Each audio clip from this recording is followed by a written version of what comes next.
स्वागत है आपका आपके अपने YouTube channel target UP TET C TET exams में।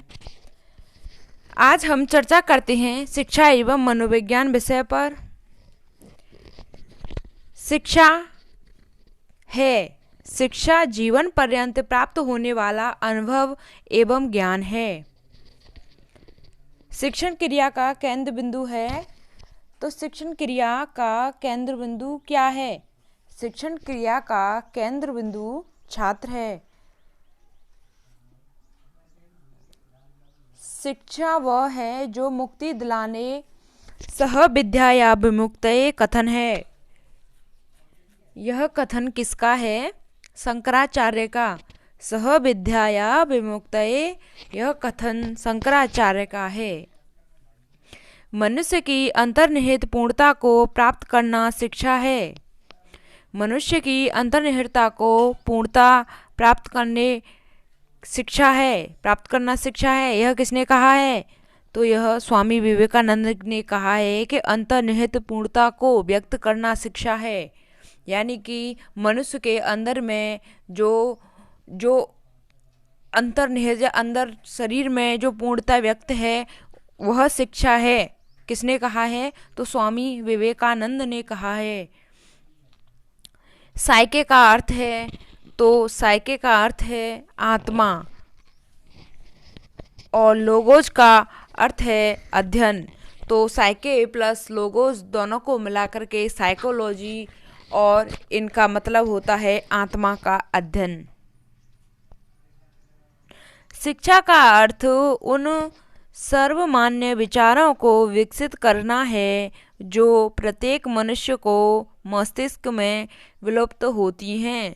यह किसने कहा है? यह सुकरात ने कहा है कि शिक्षा का अर्थ उन सर्वमान्य विचारों को विकसित करना है जो प्रत्येक मनुष्य के मस्तिष्क में विलुप्त होती हैं।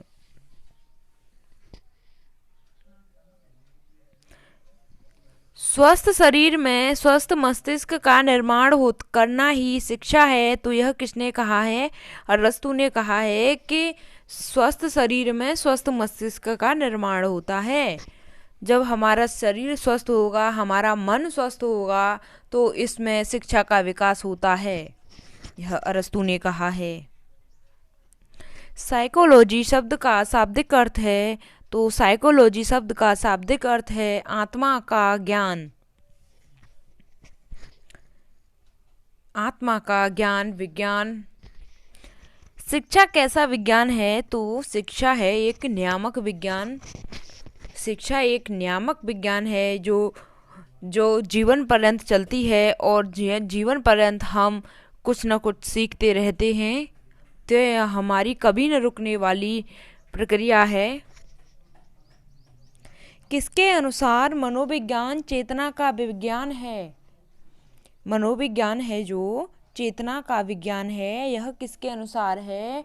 तो यह विलियम जेम्स के अनुसार शिक्षा मनोविज्ञान चेतना का विज्ञान है।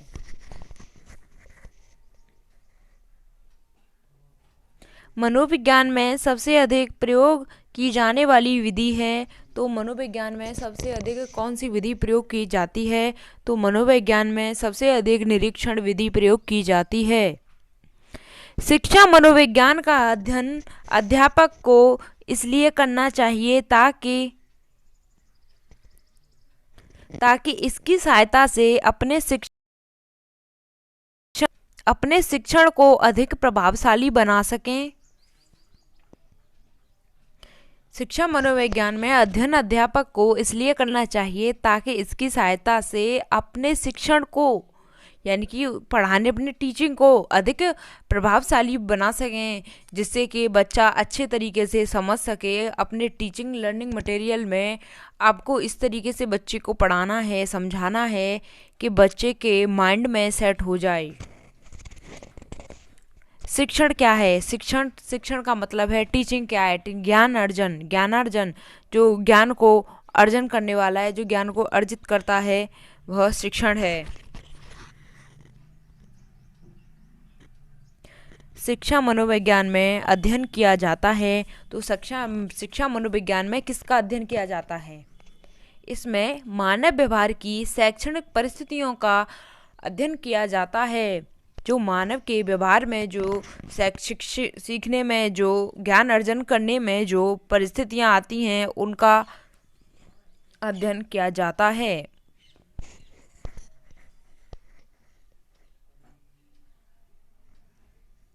मनोविज्ञान मानव एवं पशु व्यवहार का विज्ञान है, यह कथन किसका है?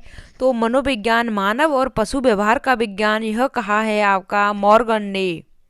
मॉर्गन ने कहा है कि मानव पशु और व्यवहार का विज्ञान है, कि मनोविज्ञान पशु और व्यवहार का विज्ञान है।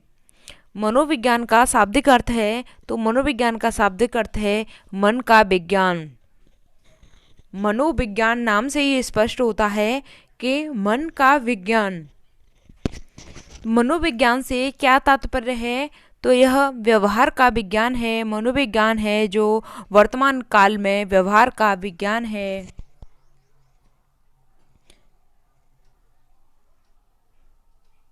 मनोविज्ञान व्यक्ति के व्यवहार एवं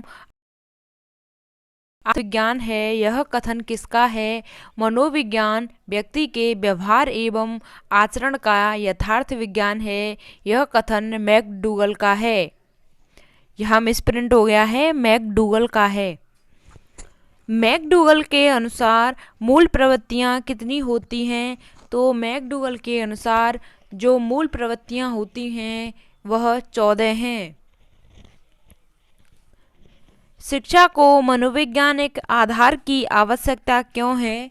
तो शिक्षा को मनोविज्ञान आधार की आवश्यकता बालकों के आंतरिक एवं बाह्य गुणों का पता लगाने तथा शैक्षिक समस्याओं के समाधान हेतु आवश्यक है।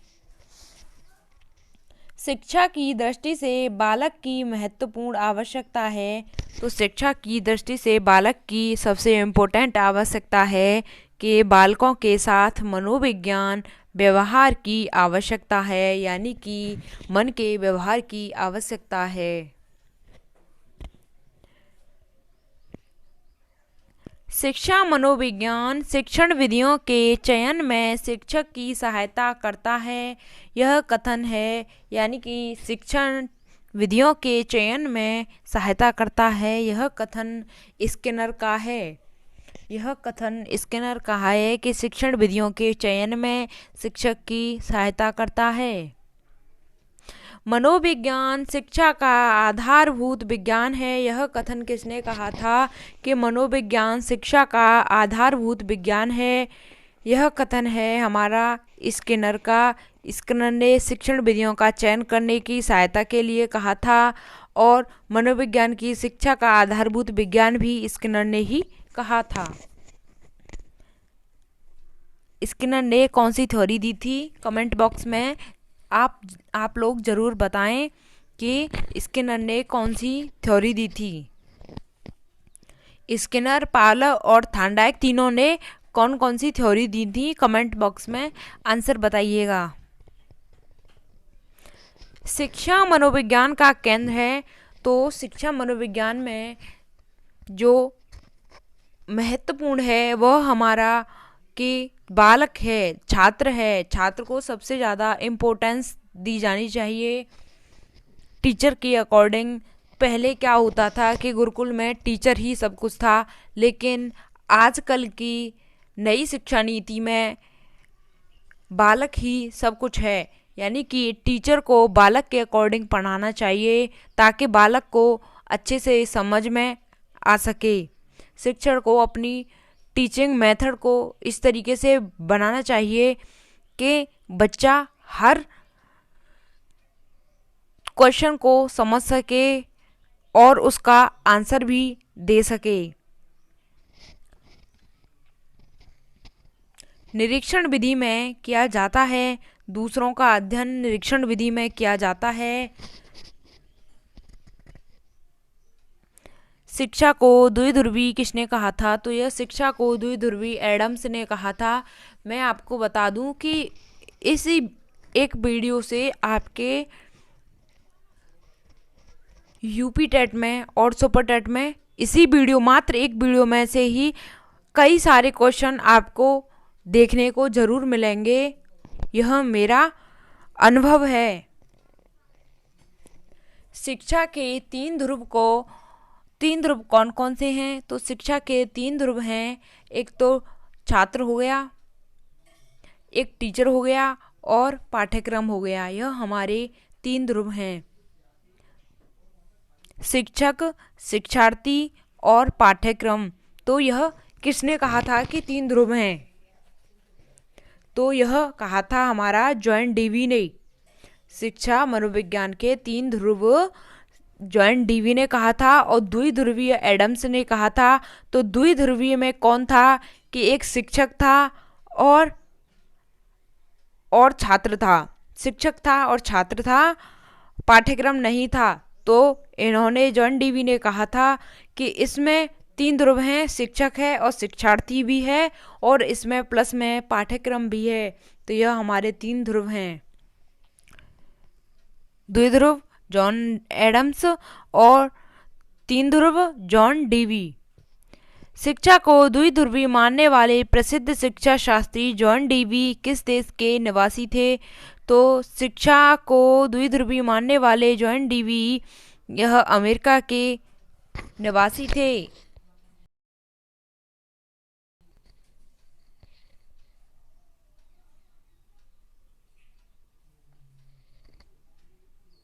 यहाँ पर आपका मिसप्रिंट हो गया है, यह द्विध्रुवी नहीं है, यहाँ पे तीन ध्रुवीय है। जॉन डीवी तीन ध्रुवीय है, यह अमेरिका के निवासी थे। जॉन डीवी ने कहा था कि शिक्षक, शिक्षार्थी और पाठ्यक्रम के बारे में। शिक्षा का स्तर ऊंचा उठाने के लिए आवश्यक है, शिक्षा का स्तर ऊंचा उठाने के लिए क्या आवश्यक है? तो इसमें संपूर्ण शिक्षण प्रक्रिया का सतत मूल्यांकन, यानी कि जो संपूर्ण शिक्षण प्रक्रिया है उसका अच्छे से मूल्यांकन करना, उसका सतत मूल्यांकन करना। इसी वजह से शिक्षा का स्तर ऊंचा बढ़ेगा, ऊंचा उठेगा।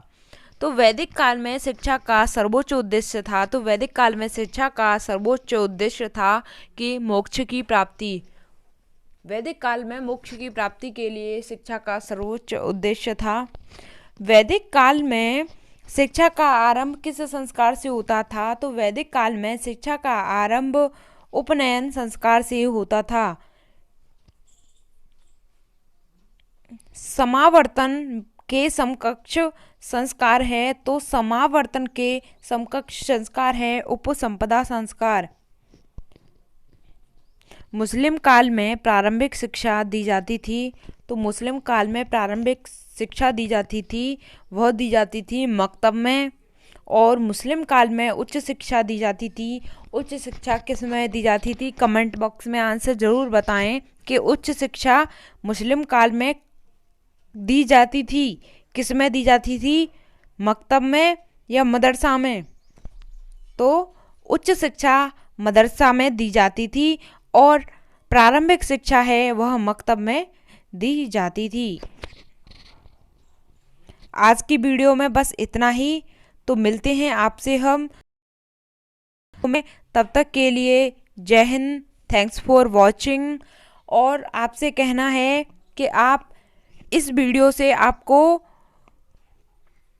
यूपी टेट, सुपर टेट, चाहे कोई भी स्टेट का टेट हो, इसमें से आपको कई सारे क्वेश्चन देखने को ज़रूर मिलेंगे। तो इस वीडियो को आप कंप्लीट देखिएगा। Thanks for watching. जय हिंद, वंदे मातरम।